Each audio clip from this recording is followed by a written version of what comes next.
Hello and welcome to another video and podcast from Fantasy Football Scout. My name is Joe and today I'm joined by Fantasy Football Scout Deputy Editor Tom Freeman, who will be revealing his Gameweek 18 team. We'll also look back at Gameweek 17 and investigate some more differentials. So I had a go on my team video last week, got a few successes there, but Tom does the regular differential articles at Fantasy Football Scout, and so he's involved in that. So I thought we'd get some more because there's been some changes. Arsenal assets, Liverpool assets. So there's some extra players to consider.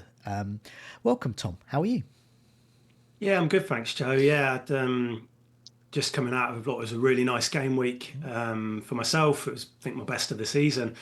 But we've obviously got this Saka issue to deal with now, which will be where a lot of our transfers are going this week. So this will be a good opportunity to maybe look at some under the radar options, because I get the feeling that people are looking at players like Fernandes and Odegaard and maybe not quite fully there with those picks yet. So yeah, let's have a look at some other maybe cheaper options as well, and kind of see who appeals. Definitely. Just a reminder, do press that like button, does help us out. Do leave us a 5-star review if you can, wherever you listen to this as a podcast. Do subscribe as well. Keep up to date with all our latest videos and podcasts. Also, do check out fantasyfootballscout.co.uk, especially this Christmas, because we've got a 7-day free trial and 20% off. So all of the stats, season ticker, those types of things that you'll see in this video, all from there, the members area, so you can tap into that, and you've got a nice trial to test out some of the tools there and have a look at the app as well. I use the planner a lot, especially at the moment, with game weeks coming thick and fast. Okay, let's see how you got on. And it was, as you said, best game week. It was 101. Yeah, just do you want to quickly take us through your stars, because you've got a lot of high performers here. Yeah, so I had Sells in goal, who got the clean sheet at Brentford with 7 points. Returns across the back line, Alexander-Arnold with 4, Gabriel with 4, and Hall with 7, who got that extra bonus point late last night. The big haul, obviously Salah, 42 points as the captain. Blanks from Palmer and Saka, and the injury to Saka as well, which we mentioned just then. But I did play Rodgers, who got 14 points. That was kind of that got off the game week off to a really good start. Up front, not so good with Raul. He was benched. Bit of a problem there, I think, now. But Isak got 17, João Pedro got 2. And on the bench, I had Fabianski with 3, Semenyo, who got the goal with 8 points at Old Trafford, Collins with 1, and Greaves with 0. Yeah. So, I didn't make a transfer at all, Joe. So I've got 2 now. You got 2. How much money have you got in the bank? Just over 1 million. I think 1.2, I think it is. So a little bit of flexibility there. Yeah.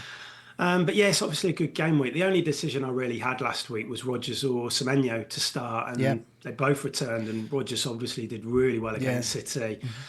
But yeah, I've got this Saka issue now, and I've got Raul as well. Yeah. I think probably starts against Chelsea now, but then he's not probably going to play for the fixture which I want him for against Bournemouth on the following game week. So what's your immediate thought then? Not only to get a Saka replacement, because I know I've just been speaking to FPL General about him. We have differing views in terms of replacement, as in I want a mega cheap one, because I want to beef up some other areas of my team, whereas he's quite happy to get Bruno Fernandes, for example, who's still in that sort of quite pricier price bracket. But what about for you, because you want to pep up Raul, you want to make him better? And I'll be totally honest, I'm not 100% sure yet, Joe. I'm just putting an article together for the site at the moment about Saka replacements. We've been looking at players like Fernandes, and Odegaard will obviously take on a bit more responsibility now with Saka out the team. He'll probably be on penalties. But then there's quite a few cheaper options out there, like Sarr, who carries appeal with Palace's fixtures about to get good. And then it's like, what can you do with that money now? I'm not really interested in going back in for Haaland yet, but a bit of extra money would be really nice, because I could potentially improve my back line. And Raul, I don't know if he's an immediate transfer out, because I've got these 8 strong attackers, I think, and I can quite easily bench him when I need to. But it's definitely kind of something which I need to think about, because he could become a week-to-week problem. If we don't know he's going to start, then it makes it very, very difficult. So who's your immediate thought there? I mean, we know we'll talk about your next week's team in a bit, but what's your immediate thought to who? I mean, you've already got Isak, great. Yeah. Next best in terms of points is actually Cunha, but he's about to be banned at some point. Yep. Yeah. And then it's Chris Wood and Jackson. So what's your thought of who to go for? Well, I think Jackson would be top of that list, but then he's got this suspension hanging over his head, and he might not even play on. He played at Goodison, he missed a couple of really good chances. Yeah. Nkunku will probably get one of the next two, I would have thought. Yeah, I think so. So whether or not now is the best time to move for Jackson, I'm not sure it is. I have been having a bit of a look at Mateta, who is getting a lot of minutes for Palace now. Yeah. Fixtures are about to turn good. If I didn't go for somebody like Sarr, then I would want somebody from the Palace attack. Yeah. But there isn't. I mean, it's a bit like Saka replacements. There's not really one candidate really putting their hand up and everybody's flocking towards them. Yeah. Which will bring a bit of differentiation into teams, which I like. But yeah, for now, I'm probably just going to park Raul on my bench and then look at that, get Boxing Day out the way, and then look at it again a bit further down the line. So. Right, yeah. Okay, so yeah, as you said, there's going to be lots of different views for Saka. Sarr is the one I'm probably going to get tonight. Yeah. Bruno Fernandes is one that FPL General's got. I've seen other people go for Odegaard, who looks your type of player to get in. I know he's been in your team before, and I think I do like owning him. But let's have a look at some differentials. So I looked at some Xmas differentials last week in my team reveal video, and that included Maddison, Cliver, and Murphy. So I was very pleased about that. You had a good week. Yeah, I had a good week for that. But I think because you do the differentials stuff for Fantasy Football Scout. And because the Saka injury does present some more Arsenal options, and there's also Duran at Villa as well, who we'll mention, and there's a whole bunch of more players here. So let's just we'll go down this list then. Yeah. Okay. So what I've done is I've done it by team. I haven't done it by sorted by minutes per expected goal involvement, even though I do have those stats there, as well as goals and assists, etc., etc. So we've got the Arsenal lads first. So you've got Martinelli at 6.7. He's only had 3 starts, but he has got a goal. He's had 5 shots inside the box and created 5 chances. Trossard, who came on for Saka, could get more minutes, certainly more starts. 6.8. His ownership's only 1.6. He's got an assist and a goal already. 5 shots inside the box. 6 chances created. Jesus as well is an option at 6.8. Now I've cut this off at minutes under minutes per expected goal involvement as under 200 minutes, which cut Odegaard off actually. Yeah. But Odegaard is worth mentioning alongside these other players because he should be on more set pieces, more corners, and penalties even. So he could be getting. He's got the potential to haul. And Jesus is obviously come back in form. He should start again. His ownership's only 2.9. He is on 4 yellow cards though somehow. And his cost is 6.8. But his, just these 2 starts, he's got 2 goals and an assist, and that doesn't include his hat trick in the League Cup as well. So I mean, you've got 4 options here, and I mean, you've got a Raul issue. I mean, if you were, Jesus in could be good. Yeah, I don't dislike it. I haven't got a great history with Jesus. He's a bit of a wasteful finisher, and I've been tearing my hair out with him in my team in the past. But he's in a good moment at the moment. That yellow card thing, which, like you, Joe, I don't quite know how he's got yellow cards because 4 yellow cards because he's hardly played. Yeah. But he is an option for sure because he looks as though he's got ahead of Havertz was in midfield again at the weekend, wasn't he? Yeah. So he's there. I mean, I think if I had to pick out of, I like Odegaard. Now, he doesn't carry as much goal threat or as much as I would like. But when Odegaard tends to return or an assist or a goal, he's probably going to get bonus because of the nature of the way he plays, which he likes. But out of these options, I think I like Martinelli. Yeah. Because he played on the right. He moved over to the right when Saka went off at Selhurst Park. Yeah. And I like that right-sided attacker because I think that's Arsenal's most creative side, isn't it? You've got Odegaard, you've got Timber down there. So having Martinelli on that side, I remember he did well in that position against Everton last season, I think in game week 38. So that's somebody who I did have a bit of a think about earlier, Martinelli, as a bit of a punt, because the next two fixtures are obviously great, aren't they? With Ipswich and Brentford. Yeah. So. Sterling is injured as well. Obviously a squad player, but he's another name that could get he could have got minutes over winter. So the front three you would imagine would be Jesus, obviously Martinelli in the mix there, and Trossard. And Trossard, yeah. But I mean, Arteta and his presser, which was just before we came on air, so I've only kind of caught little bits of it. He did discuss other players. He said Jesus can play out wide. So if you're thinking of him, that adds probably another string to his bow a little bit. You don't really want him out there if you have him as a striker. No. But if it increases his minutes, that's good. I think he even said Havertz could potentially play out wide. And they've got Nwaneri as well. Yeah. So, but I do think that Trossard and Martinelli will go into that Ipswich fixture as the two wide players with Jesus through the middle. Lots of options there. Next name is Duran at Aston Villa. He's only 5.8. We all know, his goal scoring records. If he's only got 3 starts, but he does appear to be starting above Watkins at the moment. He's got 3 goals, created 3 chances, 11 shots in the box, and 9 of those on target. He's so accurate. As a Villa fan, Villa fans wanted him to start, but starting over Watkins. Yeah, it's a big call. But he's 4.2% ownership, and we know as soon as he's on the pitch, you think he's going to score. Yeah. So you've got a Raoul-shaped hole in your team, and you're an Aston Villa fan. Yeah, I was really surprised. You almost licked your lips then. No, it's kind of thinking about what I'm going to say, I think. But yeah, I was surprised he started on Saturday. We all did our predictions on Friday for the Jump the Wave group, and I had Watkins in. I was pretty confident he'd come back in for this one, and he didn't. And that just shows how Duran is creeping up the order there. Now, Watkins isn't just going to somehow suddenly go to a sub every week. He's going to start some games. I would expect him to start one of the next 2, and that does dent the appeal of Duran. He's doing really, really well. He scored a lot of goals. He scored at Forest last week. He scored this week against City.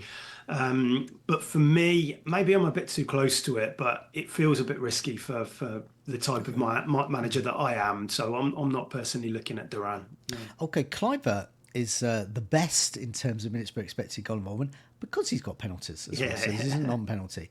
But nevertheless, he has penalties in an attacking side that are winning penalties. He's got 4 goals, and he's also got 11 shots inside the box, so he's got more to him in open play as well. He's only 5.5. You've got Semenyo as well. He's already in your team. A strong asset, but Kluivert is 4.2%.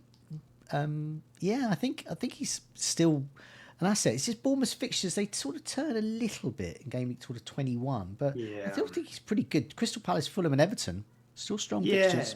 Yeah, I don't mind Kluivert. I think 5 of his 6 goals have been penalties this year, so you are relying on that. But they've got tricky, fast players in the wide positions who are capable of winning penalties and drawing fouls. So, I think he's okay. I'm obviously not looking at him because I've got Semenyo. It's it's not a switch I want to make. I don't want 2 Bournemouth attackers. No. And his minutes do seem a bit more secure. He was always a risk earlier on in the season, but he seems to have kind of be a bit more secure now. So I don't mind it. They've got Palace next, haven't they? So you'd expect them to score in that. Now, next player is one of the most well-owned. I've stopped at 10%. I've got one at 8.8%, and I've got another here, Madueke, at 6.9%. Minutes per expected goal involvement, very strong every 118 minutes. He's only 6.3. He's in 6.9% of teams, as I said. Created 6 chances, 17 shots inside the box. This is all from the last 6 game weeks, by the way. 9 of those shots on target. His baseline bonus is fairly strong at 9. He was benched for the last game, as you said about Jack. I'm in Jackson now. I'm pretty resigned to him missing the Boxing Day match, I think Madueke will play, and we saw what he did against Southampton when he got that start. I think he's a strong. I don't think he's a very long term asset, but I think if you just want to boost this week. Home to Fulham, I think, is quite a good fixture. He could get minutes away to Ipswich next. Yeah, it's just that uncertainty, isn't it, over his minutes, because they've got Neto, who came back into the team at Goodison Park. They got Sancho out there as well, haven't they? And he feels like he's behind both of those players at the moment. I wish he was now, because when he is on the pitch, he's just really explosive. He's a perfect player for FPL in a lot of ways, because he's selfish. He'll get the ball. He takes a lot of shots, in the same way that Harvey Barnes is in a lot of ways. You know, it's that shoot on sight policy. And it's just, again, I think that Madueke, you bring him in and he could haul, but he could become a problem very quickly. Yeah. Next player is the guy I'm going to go for, Sarr, 5.7. I eulogised over him, but he's got everything. He's got the fixtures, long term and short term. He's got 43 points for 5 in the last 6 game weeks for 5.7. He's in 1% of teams, and that's going to go up, but not going to go up spectacularly the next 2 weeks. 3 weeks or so, you might see him in many more teams. Minutes per expected goal involvement, good, every 146 minutes. He created 7 chances, had 15 shots inside the box, 11 of those on target. He started every match.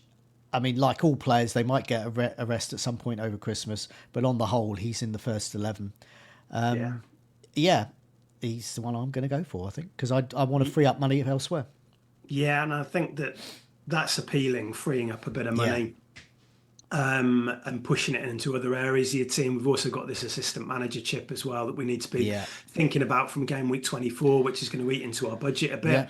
So I don't mind dropping down. And I think Glasner spoke about him really glowingly in recent weeks, and you can see that with his minutes and how many minutes he's getting. And he's really stepped up without Eze in the team. Yeah. So it'll be intriguing to see once Eze, we think he's going to be back for Bournemouth. It'll be really intriguing to see how I mean, that is a good attack. If you've got Eze, Sarr and Mateta, and then you've got the wing backs in Munoz and Mitchell, that should do well. So I get the appeal with Sarr, and I'm not ruling him out myself for the Saka replacement. Yeah, no, he's got 6 attacking returns, 4 goals, 2 assists in his last 6, which is very strong. You mentioned about the assistant manager chip. Now, I have played my triple captaincy chip already. You have as well? No, not yet, no. So for me, double game week 24 looks an ideal time for me to use it. Slot has a double game week, but Liverpool do. So I'm looking to perhaps get Alexander-Arnold to go along with Salah, and then I'm going to leave that slot for slot. But if you want to go for another attacker, there's Jota and Gakpo have got at least 1 attacking return, under 200 minutes per expected goal involvement. Jota obviously hasn't played that much, but when he's on the pitch, here's a go. Minutes per expected goal involvement every 66 minutes. Obviously, very small sample. But yeah, he's had 3 shots inside the box, 1 on target. Gakpo, a bit stronger. Both of these are 3.2% owned. Very good differentials. Gakpo's had 10 shots inside the box, 6 on target. So he's a bit more regular. Obviously, you've got Luis Diaz and you've got Darwin Núñez and, of course, Salah up front. All vying for 3 places, of which, well, arguably 2 places, because Salah's got the right-hand one. And we've got Chiesa in the mix as well. So, just with, I don't know, all sorts of things in mind, assistant manager chip, reliability with minutes. Are you thinking of Liverpool differentials? I'd feel more... I love Jota as a player, and because I've had a lot of success with him in the past, where I've got him in for just like 2 or 3 game weeks and he's done the business. Because you look at his numbers, and when he's on the pitch, he's deadly. But the thing, I'd feel more comfortable going for him if Diaz wasn't playing so well through the middle, because he hasn't really been used on the left this season, Jota and the slot. So it feels like that centre forward position is the place which he would get. But Diaz and Gakpo on the left and Salah, they just look brilliant, and I'm sure the others will get game time over Christmas. I don't feel quite confident. Yeah, I don't feel quite confident enough to go for any of either Jota or Gakpo just now. No. De Bruyne, 4.7% owned. Very strong differential. If anyone's going to unlock the Everton back line, it's going to be him, I would imagine. He's 9.5. I think long term, it's not ideal, his price for his minutes. But he has created 9 chances in the last 6. He's had 6 shots inside the box as well. But this is an opportunity. You could go there. If you didn't want to go further down like I am, you've got the money. If you sell Saka, you can get De Bruyne, 9.5. And what a differential. Yeah, he was benched at Villa just as he was putting together a run of starts, and he didn't play that. Whether or not they're just managing his fitness, but he didn't even come on. He didn't even come on, which was odd, especially as they were chasing the game. So you got Foden there as well, of course. Yeah. He's another City option, but it really is a fixtures over form, isn't it? You're tapping into those fixtures in the hope that they can deliver, because they're not showing much on the pitch at the moment. There's players like, say, Odegaard, Bruno Fernandes. Their head picks, heart pick would be De Bruyne, as in heart and mouth as well. Yeah, the thought of one of the, like him or Foden getting a brace on Boxing Day when nobody else owns him, it's the stuff of dreams. But it comes with quite a bit of risk buying either one of those two. It does. I think it's in Gameweek 19 with Leicester away. Yeah. Then it's suddenly then people are going to really look at Man City if they do well in Gameweek 18 against Everton. That's a tough ask. But if it does happen, you could make a bit of money out of them. Next name, Murphy, 4.9. When I was talking about him a bit on FPL General's show, he couldn't believe he was only 4.9. He's got 6 attacking returns. That's the most in this list. It's alongside Sarr and alongside Maddison, who we'll mention in a sec. But Murphy, he's really good. No one's got him in their teams, though. Well, he's in 1.3. So him, Trossard and Sarr are the lowest owned in our list. 4.9. He's a bargain, isn't he? Yeah, because the Newcastle attack's starting to click, isn't it? They're playing Bruno Guimaraes a little bit further forward, and he's linking that well with Murphy. And then you've got Isak and you've got Gordon. I just think I'm happy with Rodgers at the moment, and I think a lot of people have just moved for Ahmad, and Enzo's been doing well, and it's been a really good little healthy kind of category, that hasn't it, recently, budget midfielders. And I think a lot of people are probably not shifting them around because they can be a bit patchy. Rodgers went through a bit of run without doing much, didn't he? And then he hauls. But he's there, and if he keeps starting, he's going to offer value. Just before we look at your team, just 2 more names to mention, both for Tottenham, Son and Maddison. Maddison is in 8.8% teams, Son in 5.4 teams. But Son has got 5 attacking returns, Maddison 6. I think personally I would go for Maddison over Son just because of that value there, and he's just getting those points. But yeah, Maddison, like Murphy, we're not seeing him in any teams at all, are we? No, and he's doing well for points, but again, it's minutes for both of them, because Son's even having his fitness and minutes managed, isn't he? Kulusevski has kind of emerged. He's scored 5 in a row in all competitions now. Maybe you should be looking there if you want a Spurs midfielder, because he's a bit more nailed on. But I'm quite happy without any Spurs in my team. Have you got anybody? No. It's that week to week. You just don't know which. I don't know which Spurs is going to turn up, and I don't know which of them is going to do well. I think if I was going to get one, though, it'd be Maddison. But they're both really strong outside, and I think we're going to see him in a few more teams because the Saka the opportunity. Let's have quickly before we go quickly look at your team for next week. So I've got a picture of Alexander-Arnold there, and he is in your team at home to Leicester. So if you just would quickly run through your team and your general thoughts now about what to do with Saka and your Raul issue. Yeah, okay. So I've got Fabianski in goal. He goes away to Southampton. 3 at the back, Alexander-Arnold, Gabriel and Hall. Alexander and Gabriel have both got really good home fixtures. Hall, home against Villa, I think they probably concede, but he's better than Collins. He's obviously better than Greaves, so I'm going to play him this week. In midfield, I've got Salah, obvious captain. I've got Saka still in there. He's going to have to go. And then I've got Rodgers away at Newcastle, Palmer at home to Fulham, and Semenyo, who will come back in at home to Palace. And then Isak at home to Villa and João Pedro at home to Brentford. And then on the bench, I've got Sells, I've got Raul, and I've got Collins, and I've got Greaves. Yeah, so if you had to make the Saka move now, who would you go for? I think I'll go for an Arsenal midfielder as it stands at the moment. And I think that would either be Odegaard, or if I'm feeling particularly spicy on Boxing Day and maybe a bit drunk, then it will be Martinelli. But let's see. It would be one of those two, I think, if I had to make a decision now.